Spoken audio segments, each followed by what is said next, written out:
Ce dimanche 1er janvier, pour démarrer l'année, TF1 diffusait un documentaire exclusif sur Florent Pagny, retraçant sa vie et sa carrière.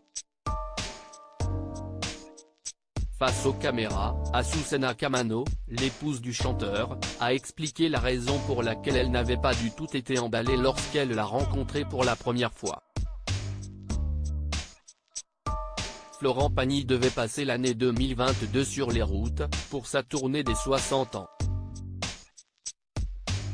Le chanteur sera finalement resté près des siens, lui qui s'est battu contre un cancer du poumon qui l'a contraint à annuler ses engagements professionnels.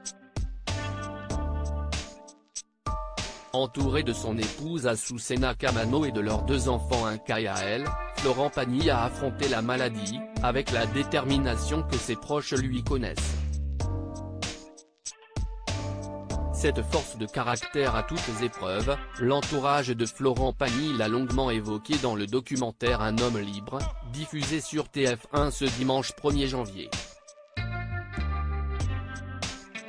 Une manière pour l'artiste de 61 ans de faire un bilan de sa vie et de sa carrière, raconté par ceux qui le connaissent le mieux, notamment ses amis proches, de Patrick Bruel à Kad Merad en passant par Pascal Obispo.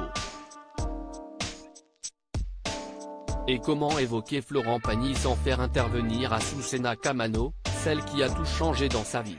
La rencontre qui a bouleversé la vie de Florent Pagny présente dans le documentaire, l'épouse du chanteur est revenue sur leur rencontre en 1992, lors d'un dîner.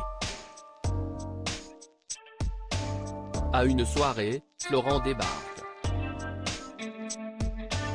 Il avait plein d'accessoires très bizarres pour moi à cette époque-là. Il avait un chien improbable, une voiture sublime mais tunée, revisitée. Je me suis dit qui peut faire un truc pareil dans une voiture comme ça? Je me suis présenté, et en me serrant la main il me l'a tiré. Je me suis dit si est-ce qui celui-là qui me tire la main? Il avait tout faux, a-t-elle expliqué en riant. Si elle n'a pas immédiatement succombé au charme de Florent Pagny, le chanteur, lui, a tout fait pour tirer son épingle du jeu pour séduire sa future épouse, non sans difficulté. Il me draguait, mais je ne savais pas que c'était de la drague, je trouvais que c'était un peu agressif. Il avait toujours des blagues bizarres, des mots agressifs.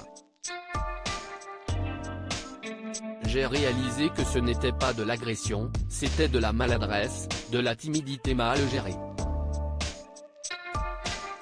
Les pieds dans le plat, tout le temps, a-t-elle ajouté. La suite, tout le monde la connaît.